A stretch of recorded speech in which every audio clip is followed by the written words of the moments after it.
des machettes, confirmées ou pas, a impliqué les autorités du parti au pouvoir à travers des déclarations prémonitoires appelant les miliciens Imbonerakure à se préparer résolument à la guerre et qu'ils vont même bénéficier des armes. Le public aura été informé par les mêmes canaux que ces machettes ont été importées sous le label d'une ASBL qui appartient au secrétaire général du parti au pouvoir.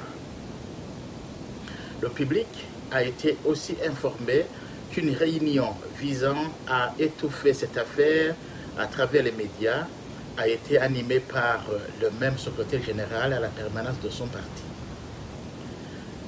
Dans la foulée, des bandits armés de machettes défoncent des portails et s'introduisent la nuit dans des ménages pour y piller des biens de première nécessité à Kanyosha et à Mutanga Sud.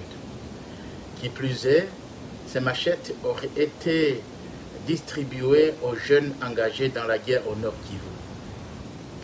De ce qui précède, la CEFOR Arusha présente les inquiétudes suivantes.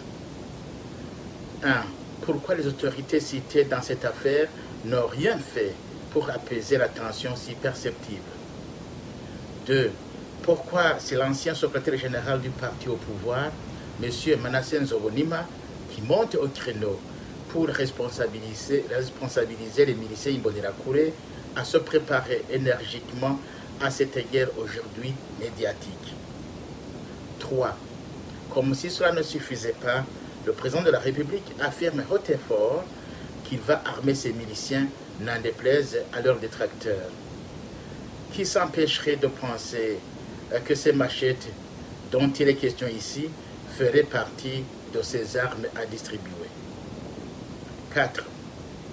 De tels propos tenus par des autorités dans ces circonstances laissent le peuple perplexe et croit que le ciel va lui tomber dessus d'ici peu et qu'il sera sans défense. Pour dissiper ces inquiétudes, la CEFOR Arusha exhorte 1. Le président de la République d'annoncer publiquement cette guerre, s'il s'agit d'une guerre, et mobiliser par conséquent tous les Burundais à l'âge de combattre pour défendre ensemble le pays derrière le technicien de la guerre et non pas laisser une affaire si sérieuse aux simples miliciens Imbonerakure. 2. Le président de la République doit déterminer sans embâche l'ennemi à combattre. Serait-il des opposants politiques ou d'autres? 3. Et s'il s'avérait qu'une guerre est obligatoire, que le président de la République s'adresse aux techniciens de la guerre nantis des compétences et de l'expérience nécessaires, mais aussi reconnus par la loi. 4. Ces jeunes ne doivent pas être mêlés dans cette affaire pour des intérêts quelconques, car l'implication dans le versement de sang de leurs frères à travers une guerre sale les poursuivra jusqu'aux tribunaux. 5. Ces jeunes doivent se rappeler que la loi qui gère les techniciens de la guerre ne les reconnaît pas et ne les protège pas non plus. 6. Le peuple burundais doit rester serein et ne doit pas se laisser entraîner dans des histoires sans fondement. Il doit rester uni face à l'adversité, à l'instar de nos ancêtres. 7. Celui qui aurait bénéficié d'une machette doit la remettre ou l'utiliser pour des besoins champêtres. 8.